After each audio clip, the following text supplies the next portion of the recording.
Saya Ikhwan Maulana, jurusan Pendidikan Agama Islam, Fakultas Tarbiyah dan Keguruan, kelas 2C, mata kuliah Pendidikan Kewarganegaraan, dengan dosen pengampu Ibu Hefriza Juwita MPD.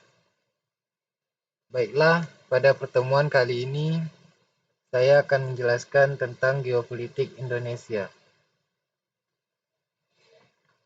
Pengertian geopolitik menurut para ahli. Yang pertama menurut Frederick Ratzel pada tahun 1897. Frederick Ratzel merupakan tokoh yang terkenal mempunyai teori geopolitik. Pendapat dari Frederick Ratzel ini juga disebut dengan teori ruang.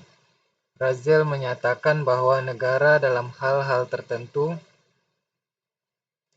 dapat disamakan dengan organisme, yaitu mengalami fase kehidupan dalam kombinasi 2 tahun lebih antara lahir, tumbuh, berkembang, mencapai puncak, surut, kemudian mati. Inti dari ajaran Ratzel ini adalah ruang yang ditempati oleh kelompok-kelompok politik negara yang mengembangkan hukum ekspansionisme, baik di bidang gagasan, perutusan, maupun bidang produk. Menurut Sunarso pada tahun 2006, secara etimologis geopolitik berasal dari bahasa Yunani dan berasal dari kata geo dan juga politik.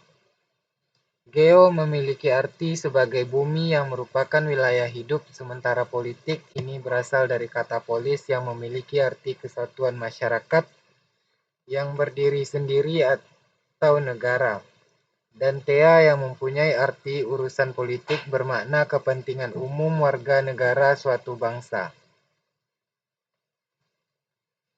Maka dari pendapat di atas dapat ditarik kesimpulan bahwa ilmu geopolitik adalah pengetahuan yang mempelajari tentang potensi yang dimiliki oleh suatu bangsa atas dasar jati dirinya dan merupakan kekuatan serta kemampuan untuk ketahanan nasional. Pada hakikatnya, geopolitik mengajarkan agar dapat selalu menciptakan persatuan bangsa dan keutuhan wilayah negara kesatuan Republik Indonesia, berdasarkan semangat Bhinneka Tunggal Ika, yaitu untuk kesetaraan, keadilan, dan kebersamaan serta kepentingan nasional. Wawasan Nusantara sebagai geopolitik Indonesia. Cara pandang suatu bangsa memandang tanah air beserta lingkungannya menghasilkan wawasan nasional. Wawasan nasional itu selanjutnya menjadi pandangan atau visi bangsa dalam menuju tuannya. Namun tidak semua bangsa memiliki wawasan nasional, seperti Inggris adalah salah satu contoh bangsa yang memiliki wawasan nasional yang berbunyi Britain rules the waves. Ini berarti tanah Inggris bukan hanya sebatas pulaunya, tetapi juga lautnya. Adapun bangsa Indonesia memiliki wawasan nasional, yaitu wawasan Nusantara. Wawasan Nusantara berasal dari kata wawasan dan Nusantara. Wawasan berasal dari kata wawas, yaitu bahasa Jawa yang berarti pandangan, tinjauan atau penglihatan indrawi. Selanjutnya muncul kata mawas yang berarti memandang, meninjau atau melihat. Wawasan artinya pandangan, tujuan penglihatan, tanggap indrawi. Wawasan berarti pula cara pandang atau cara melihat. Wawasan kekuatan geopolitik. 1. Wawasan benua. Wawasan benua mendasarkan pada konsep kekuatan di darat yang dikemukakan oleh Sir Halford Mackinder pada tahun 1861 sampai 1947 dan Karl Horsford. Yang kedua, wawasan bahari. Wawasan bahari mendasarkan pada konsep kekuatan di lautan yang menyatakan siapa yang menguasai lautan akan menguasai perdagangan, dan siapa yang menguasai perdagangan berarti akan menguasai dunia. Yang ketiga, wawasan dirgantara. Menurut konsep ini, kekuatan di udara merupakan daya tangkis yang ampuh terhadap segala ancaman dan dapat melumpuhkan kekuatan lawan dengan penghancuran sehingga tidak mampu lagi bergerak menyerang.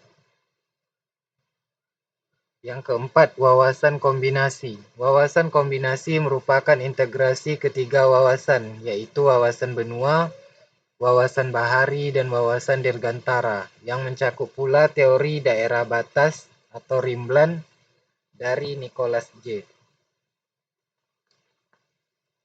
Implementasi wawasan Nusantara ada 4, yakni yang pertama wawasan Nusantara sebagai pancaran falsafah Pancasila. Yang kedua, wawasan Nusantara dalam pembangunan nasional. Yang ketiga, wawasan Nusantara dalam kehidupan sosial. Dan yang keempat, wawasan Nusantara dalam kehidupan pertahanan dan keamanan. Contoh konkret implementasi wawasan Nusantara. Yang pertama di bidang politik, ada kebulatan wilayah dengan segala isinya, mirip model dan milik bersama bangsa Indonesia. Yang B, keanekaragaman suku, budaya, dan bahasa daerah serta agama yang dianutnya tetap dalam kesatuan bangsa Indonesia. Contoh selanjutnya yaitu di bidang sosial budaya. Masyarakat Indonesia adalah satu bangsa yang harus memiliki kehidupan serasi dengan tingkat kemajuan yang merata dan seimbang, sesuai dengan kemajuan bangsa. Contoh kedua, budaya Indonesia pada hakikatnya adalah satu kesatuan dengan corak ragam budaya yang menggambarkan kekayaan budaya bangsa. Contoh selanjutnya di bidang ideologi. Konsep Wanus berpangkal pada dasar ketuhanan Yang Maha Esa sebagai sila pertama, yang kemudian melahirkan hakikat misi manusia Indonesia yang terjabarkan pada sila berikutnya. Contoh selanjutnya yaitu di bidang ekonomi.